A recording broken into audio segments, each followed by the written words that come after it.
ఎదుటివారి బాధలో ఉంటే బాధలో కూడా తప్పులను వెతికే వాళ్ళు చాలామంది ఉంటారండి. ప్రతి చిన్న విషయాన్ని భూతద్దంలో చూసేవాళ్ళు చాలామంది ఉంటారు.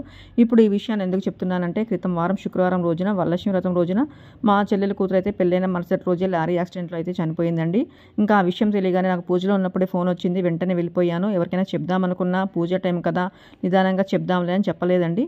ఇంకా ఒకరిద్దరి ద్వారా విషయం తెలుసుకున్న వాళ్ళు పరిస్థితిని అర్థం చేసుకోకుండా దానిలో కూడా పంతానికి పోయి ఏదో సంతోషకరమైన వార్తలాగా మాకు ముందు చెప్పలేదు, అందరికీ చెప్పారు కానీ ఎవరో చెప్తే మాకు తెలిసింది, మాకు అంత ప్రిఫరెన్స్ ఇవ్వలేదు అన్నట్టుగా మాట్లాడుతున్నారండి.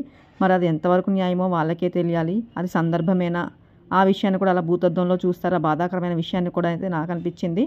అసలు తెలియని వాళ్ళే కామెంట్లో చాలా బాధపడుతున్నారండి. చాలా అంటే చాలా బాధపడుతున్నారు. మేడం ఎక్కడ చనిపోయింది, ఎలా అయింది, లేకపోతే వీడియోస్ ఎందుకు పెట్టట్లేదు అన్నారు.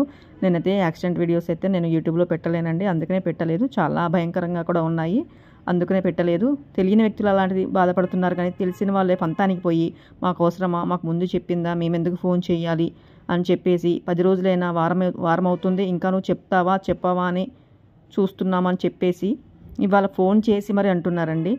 నువ్వు చెప్పలేదని మేము ఫోన్ చేయలేదు, ఇంకా చెప్పట్లేదు, అందరికీ చెప్పావు మాకు చెప్పలేదని చెప్పేసి ఫోన్ చేసి మరీ దుప్పడుస్తున్నారండి. ఇలాంటి వాళ్ళని ఏమనాలో చెప్పండి.